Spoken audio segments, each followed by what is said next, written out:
제가 장염에 걸려 고생 좀 했습니다. 죄송합니다. 음식 조심하시길 바라며 오늘도 시작하겠습니다. 지름길. 투고자 니타쿠님 20대 여성 학생. 체험 장소 도쿠시마현과 카가와현 경계. 국도 11호선으로 나오는 산길. これは兄と一緒に体験した話です。 이것은 その日、 오빠와 같이 私と 경험했던 兄は香 이야기입니다. 川県高松市の自宅から車に 그날 저와 오빠는 카가와현 다카마스시에 있는 우리 집에서 차에 올라 도쿠시마현으로 출발했습니다. 둘 모두 보고 싶었던 영화가 도쿠시마 시내에 있는 영화관에서만 상영하고 있었기 때문입니다. 상영 시간은 하루에 한 편, 저녁 상영이었죠. 영화를 다 본 뒤 도쿠시마 시내의 한 가게에서 저녁을 먹고 집에 돌아가기 위해 차에 올라탄 게 밤 11시를 넘어갔을 즈음이었습니다. 오빠 차로 왔으니 당연히 운전도 오빠. 저는 조수석에 타 있었어요. 도쿠시마 시내에서 집이 있는 다카마스시까지는 대략 2시간 정도 되는 길입니다. 익숙하지 않은 길이라 내비게이션을 세팅하고 출발했습니다. 심야의 귀갓길이었습니다만 봤던 영화나 저녁 식사 이야기 등을 하며 우리는 야간 드라이브를 즐기고 있었어요. 그러다 도쿠시마와 카가와현 현 경계 부분에 걸쳤을 때 내비게이션 안내가 나왔습니다. 내비가 안내한 길은 산 쪽으로 들어가는 길이었습니다. 이 주변을 지난 적이 있는 사람이라면 알 수 있겠지만요. 카가와와 도쿠시마의 현 경계 부근에서는 바다 쪽으로 국도 11호선이 달리고 있고 교통량도 꽤 많고 가로등도 많아 밝고 전망이 좋은 큰 길입니다. 당연하게도 그 국도 11호선을 쭉 달려서 다카마스시까지 돌아갈 거라고 생각했습니다만 어쩐 일인지 내비가 안내한 길은 왼쪽에 보이는 좁고 쓸쓸한 산길이었던 겁니다. 오빠도 저도 조금 망설였는데요. 둘 모두 그 근처 길을 잘 모르는 것도 있어 분명 지름길이 있을 거라 생각. 내비에 맡기고 핸들을 꺾고 산길 쪽으로 들어갔던 겁니다. 그렇게 한동안 달리고 있었는데 역시나 건물은커녕 불빛도 없는 좁은 산길이 끝도 없이 이어지고 있습니다. 좀 이상하지 않아? 저는 걱정이 돼 오빠에게 말을 걸었습니다. 내비가 알려주는 길이니까 괜찮아. 오빠도 조금 불안한 듯한 표정으로 대답합니다. 차는 점점 산으로 올라갑니다. 차 안에서 보이는 건 전조등에 비친 앞쪽 길 일부와 차를 끼워 넣듯 양옆에 거무스름하게 솟은 잡목림뿐. 산길을 오르는 탓에 엔진 소리도 신음을 질렀고 그게 더욱 제 공포심을 부추겼습니다. 오빠, 우리 무섭기도 하니까 지금부터라도 차 돌려가자. 시간 걸려도 그렇게 하자. 저는 다시 오빠에게 말했습니다. 하지만 오빠는 필사적으로 핸들을 움켜쥔 채 대답도 하지 않습니다. 오빠 하면서 다시 말을 걸려던 때 오빠는 크게 심호흡을 하더니 이렇게 말했던 겁니다. 뒤쪽 보지마. 이상한 게 있어. 등줄기가 얼어붙었습니다. 에? 이상한 거? 뭐? 그게 무슨 말이지? 저는 오빠 말에 대답도 못하고 굳어버리고 말았습니다. 순간 오빠가 저를 놀리고 있나 생각도 들었습니다만 운전하는 오빠의 한층 더 굳어진 표정을 보고 저는 다시 생각했죠. 아니야, 정말이야. 진짜로 뒤에 뭔가가 있어. 그 뭔가를 떨쳐내려고 어둠에 뒤엉킨 산길임에도 불구하고 오빠가 최선을 다해 속도를 올리려 한다는 걸 조수석에서도 알 수가 있었습니다. 위험하다고는 생각했지만 말을 걸 수도 없었고 거기에다 핸들을 움켜쥐고 창백해진 오빠 얼굴을 보자 그럴 처지가 아니라는 걸 알 수 있었어요. 빨리 큰 길로 나갔으면 좋겠어. 빨리 집에 가고 싶어. 무서워. 공포에 질린 나머지 눈을 질끈 감은 저는 그저 그것만을 밀고 있었습니다. 조수석 저도 그런 식이었으니 핸들을 잡은 오빠의 공포는 어느 정도였을까? 지금에 와서야 냉정하게 생각할 수 있겠습니다만. 큰 길로 나왔어. 이제 안 따라오니까 괜찮을 거야. 한동안 거친 운전이 계속된 뒤 오빠의 말이 들린 저는 번쩍 눈을 떴습니다. 눈앞에는 바닷가의 대로, 즉 국도 11호선이 펼쳐져 있었습니다. 그 광경을 보고 마음속 깊이 안도했던 걸 지금도 기억하고 있습니다. 오빠, 차 뒤에 뭐가 있었어? 엄청 무서웠잖아, 응? 숨막혔던 호흡을 되돌리며 저는 천천히 오빠에게 물어봤습니다. 그러자 오빠는 아까처럼 크게 숨을 쉰 뒤 이렇게 이야기해 주었습니다. 원래 내비대로 국도에서 좌회전해 산길로 들어간 그때부터 뒤에서 한 대의 차가 따라왔다고 합니다. 그 차는 왠지 전조등을 켜지 않고 있었다고 오빠는 말하고 있습니다. 이런 한밤중 산속에서 위험하게. 오빠는 생각했다곤 하는데요. 이 산길을 이용하는 다른 차가 있다는 것에 적잖이 안심도 됐다고 합니다. 그렇지만 전조등을 켜지 않은 차가 뒤에 따라붙는 것도 섬뜩하다고 생각했다고 합니다만, 거기는 좁은 산길. 먼저 추월해서 가라고 할 수도 없고 어떻게 할까 궁리하면서 힐끗 백미러를 보았을 때였습니다. 오빠는 그 기묘한 광경에 숨을 들이켰다고 합니다. 뒤에 있던 건 전조등도 켜지 않고 어두운 산길을 달리는 차. 그런데도 그 운전자의 얼굴이 확연히 보였다는 겁니다. 게다가 그 얼굴은 웃고 있었다고요. 그건 결코 즐거워서 웃고 있는 느낌이 아니고 기분 나쁘게 희죽대는 이상한 것이었다고 미간에 주름을 잡으며 오빠는 말합니다. 그 순간 어두운 산길임에도 불구하고 오빠는 차의 속도를 올렸다는 거죠. 겁에 질린 저를 무시하고 미친 듯 핸들을 잡다 보니 어느새 뒷차는 사라져 있었다고 합니다. 그게 속도를 높여 따돌린 결과인지 아니면 글자 그대로 사라졌대인지 그건 모르겠다고 오빠는 말했습니다. 그 후 우리는 무사히 집에 도착했습니다. 다만 오빠도 저도 한동안 그날 일이 잊혀지질 않아 막연한 불안감을 품고 있었기 때문에 만약을 위해 나중에 본가의 위패를 모신 절로 가서 맥마기를 부탁했습니다. 투채널의 오컬트 게시판 이야기처럼 주지 스님에게 말도 안 되는 어떤 인연관계를 듣지는 않았는데요. 돌아올 무렵에는 뭔가 상쾌한 느낌이었던 걸 기억합니다. 지금은 저도 오빠도 다치지도 아프지도 않고 건강하게 잘 지내고 있습니다. 이상이 제가 겪었던 무서운 이야기입니다. 이코마산의 여자. 투고자 나미님, 50대 여성 주부. 체험 장소 나라현 이코마산 부근. 激しい雨の降る夜だった。 엄청난 비가 祖母 내리는 の帰国の知 밤이었어요. らせを受けた私は 할머니가 위독하다는 소식을 받은 저는 나라에서 본가가 있는 오사카로 향하는 택시 안에 있었습니다. 이코마산을 넘던 중 차 바깥에서는 천둥 소리가 울려 퍼지고 양동이로 물을 끼얹듯 비가 내리고 있었습니다. 창밖으로는 깊은 밤의 어둠이 펼쳐져 있었죠. 아, 그것도 이런 비 오는 밤이었어요. 지금처럼 딱 이코마산을 넘을 때였죠. 그때까지 완전 조용했던 기사님이 갑자기 말을 꺼냈습니다. 딱 요 근처에서요, 여자가 손을 들고 있었어요. 비가 쏟아지는 이런 산속에서 어떻게 여기까지 걸어왔을까 이상하게 생각됐습니다. 어쩐지 어디서 본 것 같은 여자라고 문득 생각했지만 그때는 아무렇지도 않게 차에 태웠어요. 갑자기 엄청난 천둥 소리가 났습니다.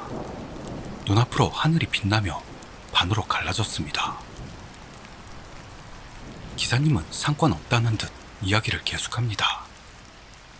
그 여자가 산 아래로 데려가 달라고 했는데요. 내가 직진하려고 하면 그쪽으론 가지 말고 왼쪽 길로 가주세요. 갈라진 목소리로 말한 뒤로는 아무리 말을 걸어도 아예 대답을 안 했습니다.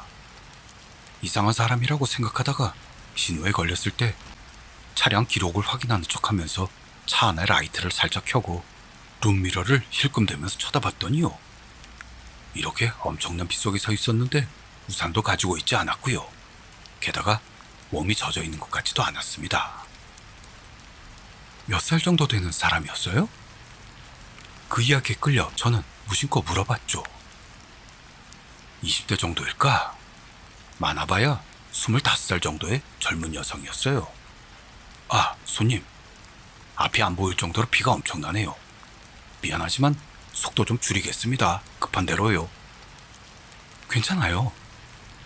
앞 유리창에서는 와이퍼가 풀가동되고 있었습니다만 언발의 오줌 누기였죠.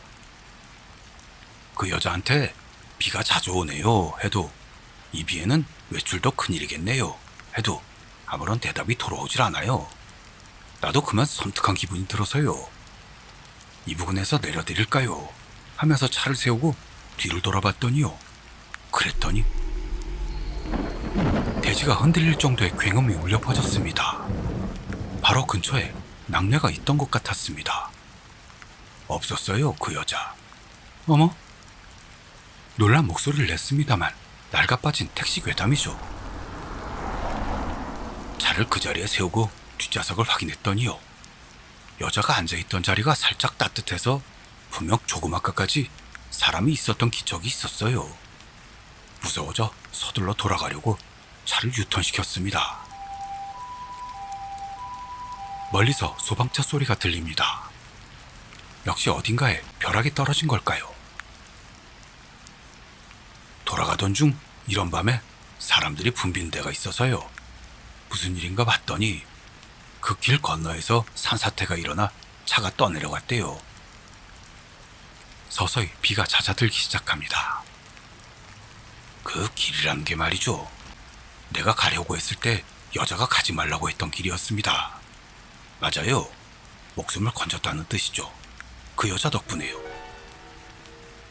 기사님이 와이퍼 속도를 낮춥니다. 그리고 얼마 뒤 어머니가 돌아가셔서 사진을 정리할 때였죠. 그때 택시에 태웠던 여성과 똑 닮은 여자가 어머니 앨범에 있었어요. 그게 19살에 죽은 어머니 전 남편의 애로 내 쪽에서는 아버지가 다른 누나였습니다. 다시 비가 거세지며 캄캄한 차 안에 번개가 칩니다. 순간 뒷좌석 옆으로 시선을 돌린 저는 헉! 하는 소리를 냈습니다. 분명히 여자의 모습이 순간적으로 보였던 겁니다. 누나라는 분 머리 길고 기모노 차림이셨나요? 아, 그랬죠. 근데 손님께선 어떻게 그걸? 여자가 사라진 자리에 손을 대자 따뜻한 온기가 거기에 남아있었습니다. 쫓아갈 수가 없다. 투고자 히노리코님, 25세, 여성, 개인 사업주, 체험 장소, 미야자키현 MC의 우회도로. 이것은 제가 미야자키현 M 시내에 있는 모 대학교에 다니고 있었을 무렵의 이야기입니다. 한밤중에 문득 친구에게 빌린 물건이 생각나 연락했습니다. 시간 있으니까 가지고 가도 될까? 물어보자 친구는 바로 조심해서 와 라고 말해주었습니다. 바로 준비를 마치고 집을 나온 시간이 새벽 2시 무렵. 친구 집은 차로 20분 정도로 시가지에서 조금 떨어진 곳에 있었습니다. 낮이라면 차량 통행이 많은 우회도로도 심야에는 텅텅 비어 있었고 가로등도 적은 데다 주변은 밭뿐이라 역시 밤에는 자동차 전조등만을 의지해야만 하는 길이었습니다. 낮과는 다른 분위기에 살짝 겁이 나 좋아하는 음악을 틀고 따라 부르면서 차를 몰았습니다. 왕복 4차선에 2차선을 주행하고 있었습니다. 제 차 말고는 주변에 다른 차는 없습니다. 가끔 반대 차선을 택시가 스쳐 지나갈 정도였죠. 어느 신호를 경계로 가로등은 아예라고 할 정도로 완전히 사라졌고 길은 거의 완전히 캄캄해져 버렸습니다. 전조등을 하이빔으로 올리고 차를 몰고 있는데 갑자기 눈앞에 사람의 그림자가 보였습니다. 여자입니다. 게다가 두 차선의 한가운데를 제 차와 같은 진행 방향을 향해 달리고 있습니다. 지금 생각하면 비정상적인 광경입니다만 그때 저는 그런 위화감을 느끼기보다 먼저 이런 시간에 괜찮은 걸까? 태워다 줄까? 생각했던 겁니다. 검은 숏커터 머리에 하얀 가디건, 붉은 롱스커트를 입은 모습의 여성. 하이빔이라 눈이 부시겠구나 생각. 라이트를 하향으로 전환했습니다. 역시 캄캄한 길이라는 걸 재인식합니다.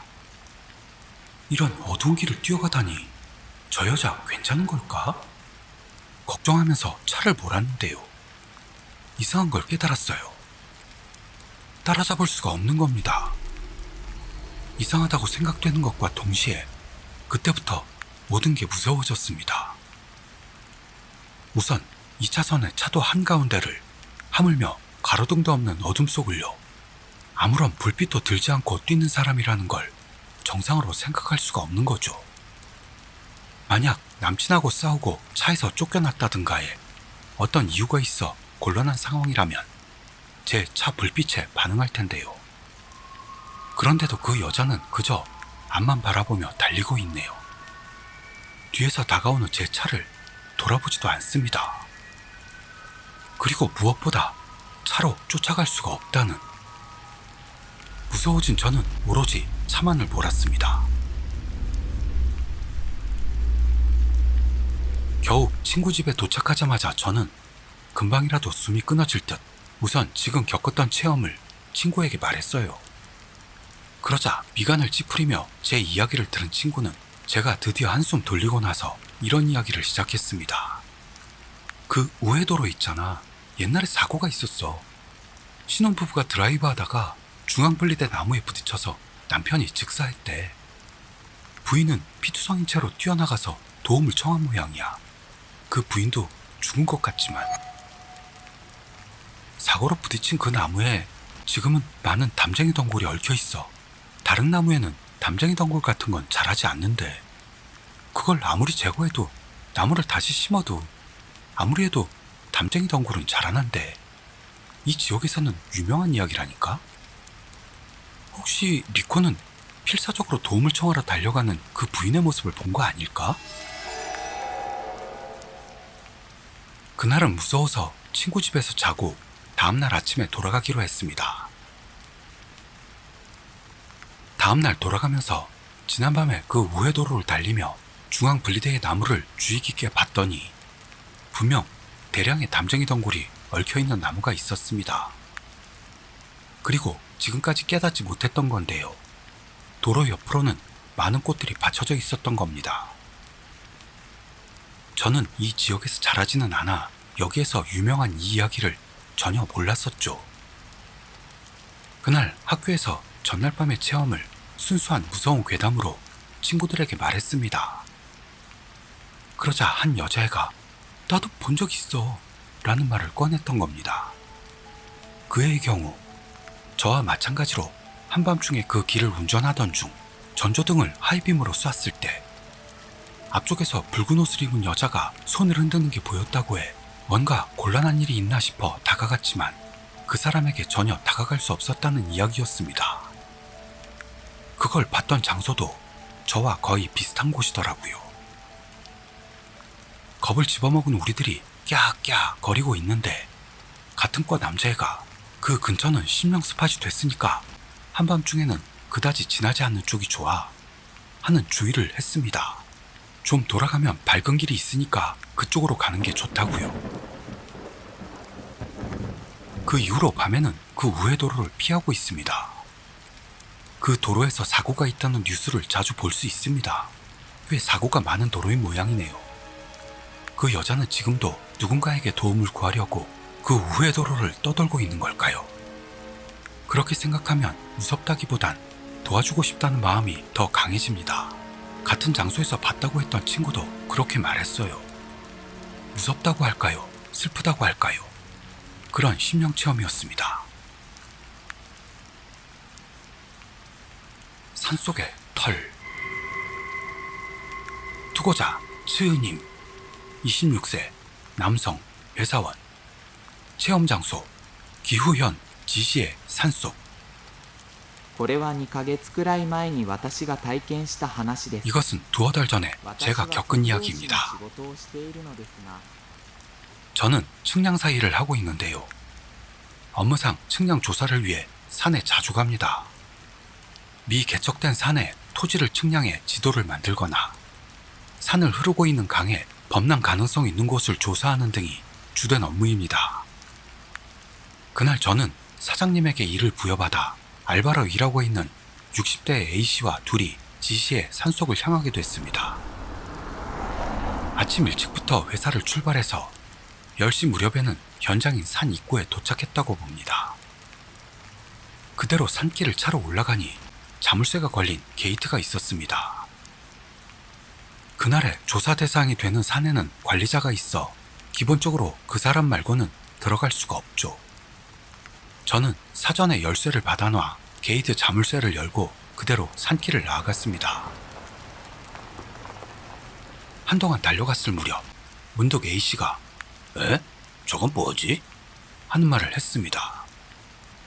저도 자세히 봤더니 전방 숲길 옆에 뭔가는 잘 모르겠지만 포대자루를 위에서 뒤집어 쓴, 게다가 그 위에다 갓을 쓰고 있는 뭔가가 서 있었습니다.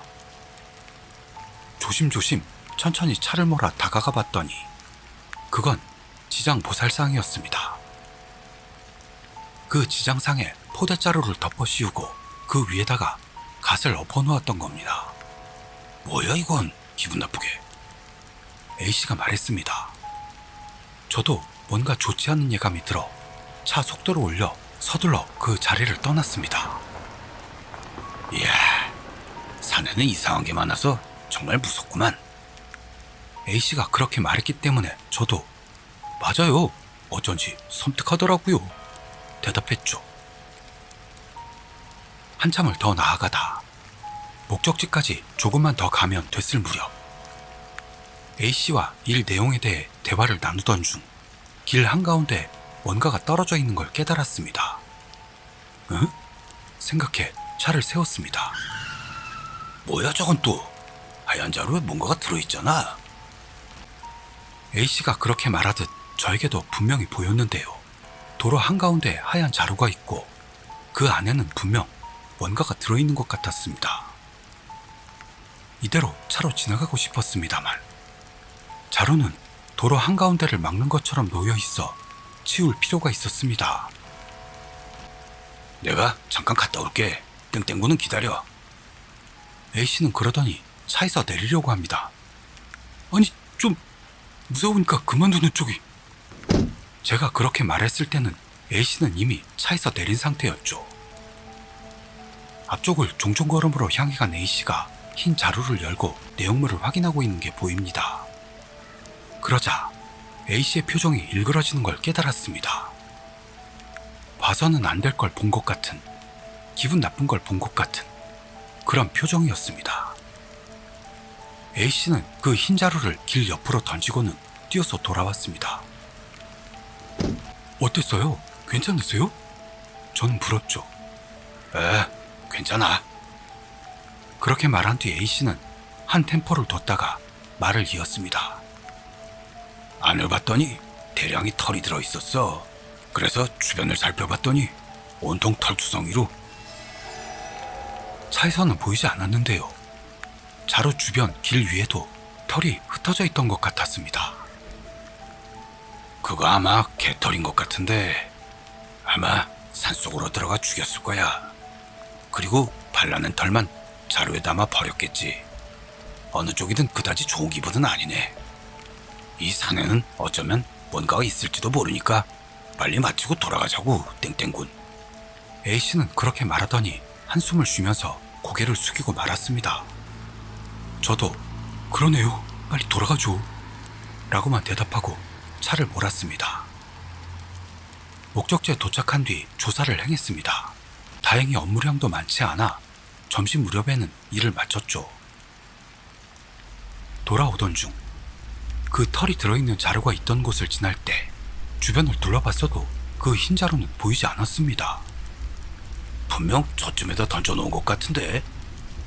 A씨는 그러면서 갸웃거렸습니다만 그다지 오래 있고 싶지 않았던 우리는 서둘러 차를 달렸습니다.